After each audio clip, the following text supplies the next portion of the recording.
Ex-Democrat mayor goes from defund the police to please Trump send in the troops. Hello and welcome back. Let's talk about a story that's dripping with irony. One that shows why putting politics over people never works. Former Dalton Mayor Tiffany Henyard, who called herself the Super Mayor, is now publicly urging Illinois Governor J.B. Pritzker and Chicago Mayor Brandon Johnson to accept help from President Donald Trump to fight the crime in Chicago. But why the sudden change? Well, her own father, sadly, was shot in the neck in a random attack in North Lawndale just days ago. He's recovering in a hospital, and she called him her hero, and that he's an innocent victim of the gun violence that's been plaguing Chicago. Henyard went even further, pointing out that cities like Memphis, Washington, D.C., and New Orleans saw real drops in crime when they partnered with federal support. She's asking for troops or resources to step in where local leadership has struggled. Now the facts.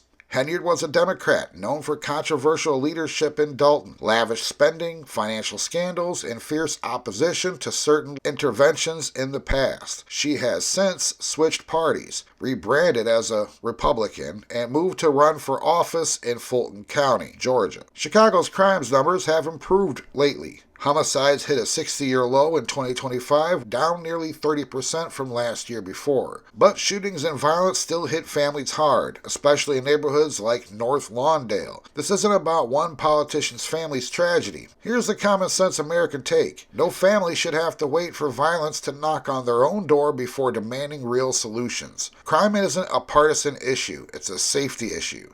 Americans deserve leaders who prioritize law and order from day one, not when it becomes personal. Strong borders backed up by police, swift justice, and keeping criminals off the street aren't extreme ideas. They're basic requirements for a functioning society. We've seen what happens when cities defund police, go soft on repeat offenders, or play politics with public safety. The result is good people suffer. Businesses leave and communities bleed out. And here's the hard truth. The only reason why these leaders keep rejecting real help is because it would expose their incompetence. Accepting Trump's support would admit that they couldn't secure their own city. President Trump has shown that it works.